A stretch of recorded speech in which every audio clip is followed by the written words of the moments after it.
দৰ্শকসকল আপোনালোকে চাইছে আমাৰ YouTube channel fulfil your dream আৰু আজি মোৰ সৈতে উপস্থিত আছে অসমৰ জনপ্ৰিয় অভিনেতা কমল ৰেৱতীদা। আমি সকলোৱে কমল ৰেৱতীদাৰ বৰ্তমান এখন জনপ্ৰিয় ধাৰাবাহিক ৰং চেনেলত নিশা 8 বজাত সম্প্ৰচাৰিত হৈ আছে পৰিণীতা, যিখন ধাৰাবাহিকত কমল দাই নিবিড় নামৰ এটা চৰিত্ৰ এক সুন্দৰ চৰিত্ৰ কৰি আছে।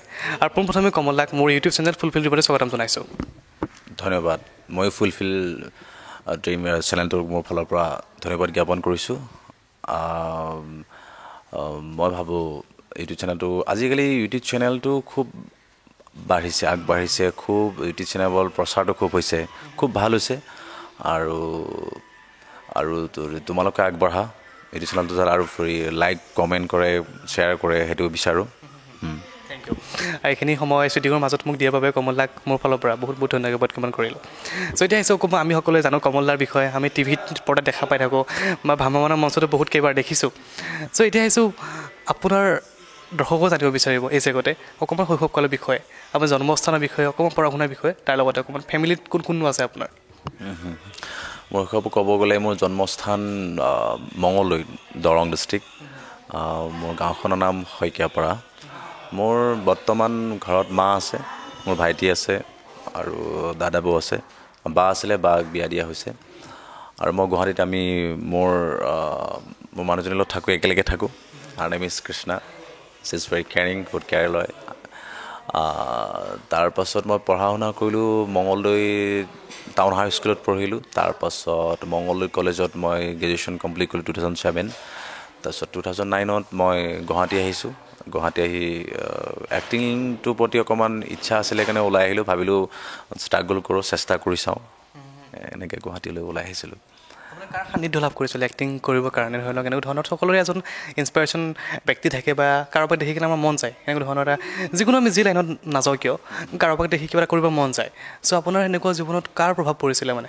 মই সৰুতে মই জীৱনত কেতিয়াও এক্টিং লাইনত বাঢ়িম বুলি মই ভবাই নাছিলোঁ।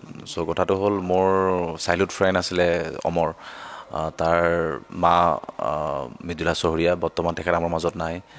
তেখেতে মোক এখন সৰুতে নাটক কৰাইছিলে, মাখি মিঠৈ খালে, লক্ষ্মীনাথ বেজবৰুৱাদেৱৰ।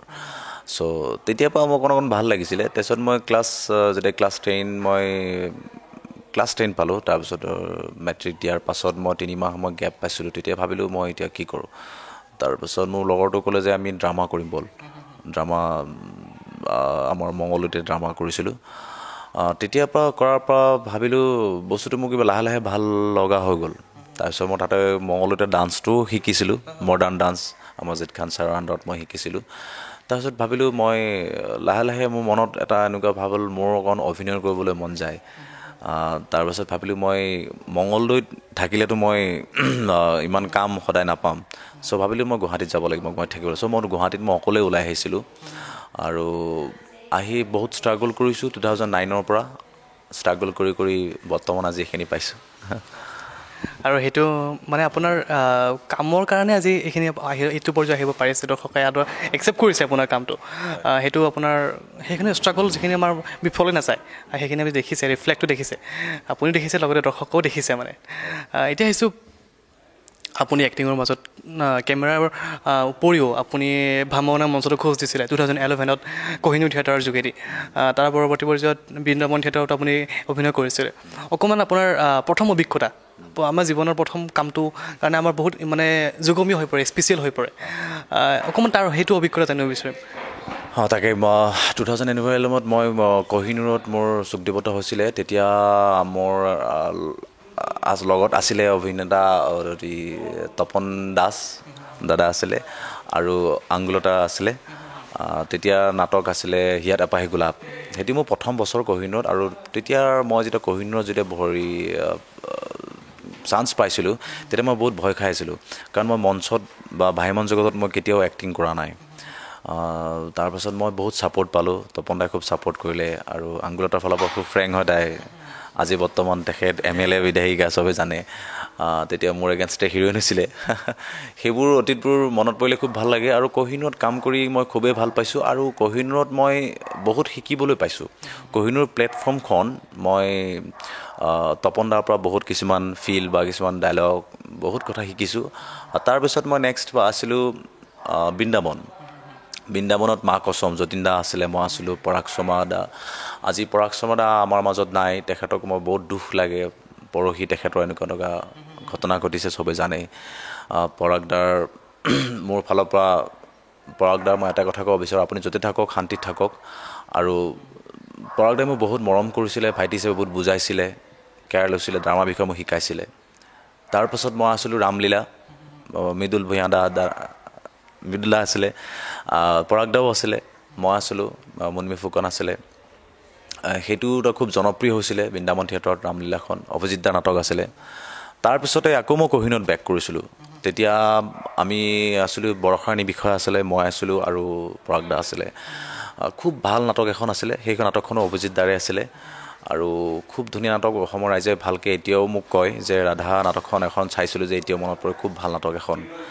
আৰু সেনেকুৱা স্মৃতি। তাৰপিছত কহিনুৰত আৰু এবছৰ মই ৰিপিট কৰিছিলোঁ।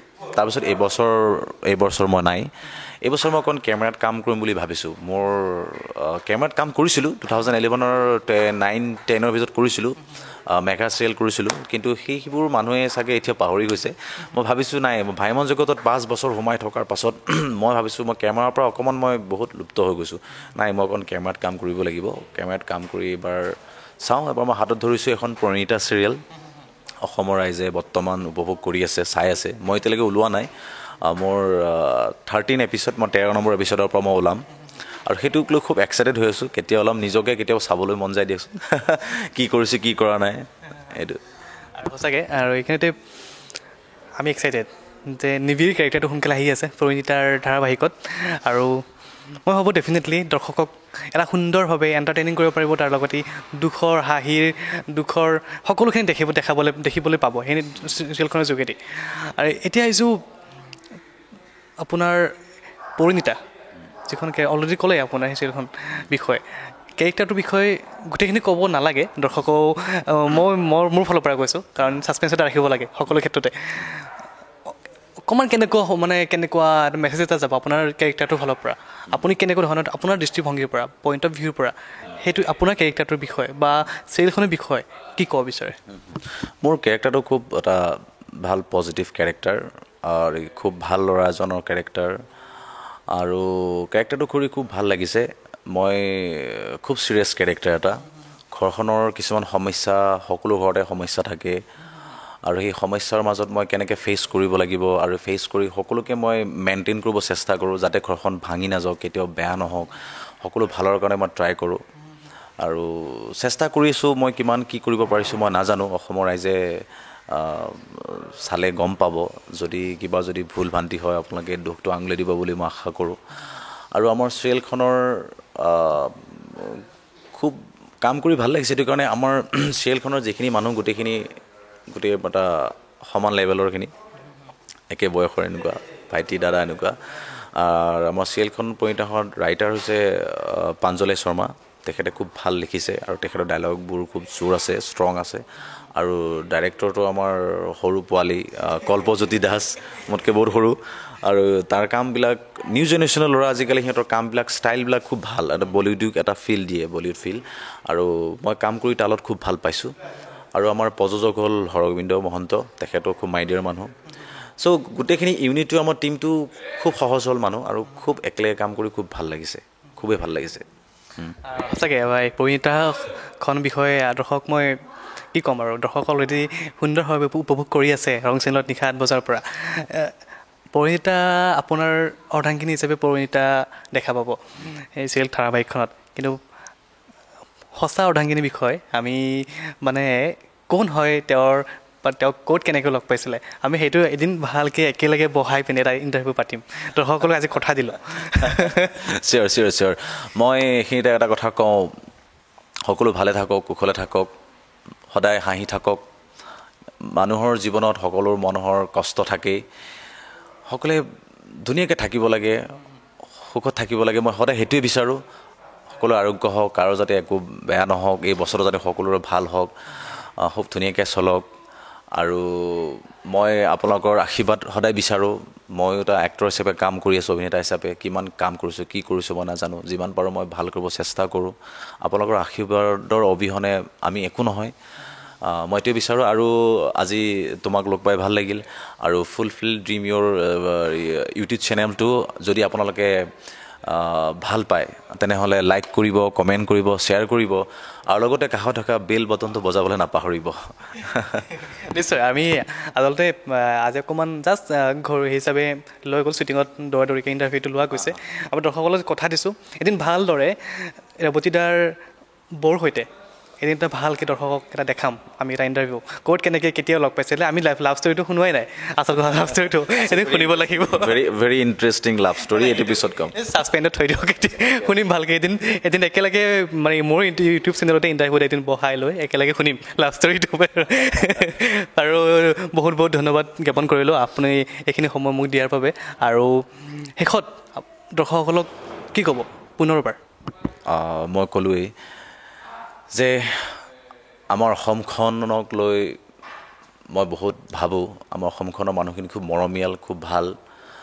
মই অসমৰ মানুহৰ মৰম সদায় বিচাৰোঁ আৰু মই আপোনালোকৰ মাজতে কাম কৰিব বিচাৰোঁ আৰু আপোনালোকৰ ফিডবেক দিব। মই ভাইমন জগতত এক্টিং কৰি ভাল পাওঁ, মঞ্চত এক্টিং কৰি ভাল পাওঁ। মই আকৌ যাবলৈ মন আছে। যদি আপোনালোকে আশীৰ্বাদ কৰে আপোনালোকে তেনেহ'লে যাম বুলি আশা ৰাখোঁ। আৰু পৰিণীতা চিৰিয়েলখন আপোনালোকে চাই থাকক আৰু আপোনালোকে ভালকৈ থাকক, হাঁহি মুখে থাকক। Take care, all the best. Thank you Kamal da এইখিনি সময় মোক দিয়াৰ বাবে।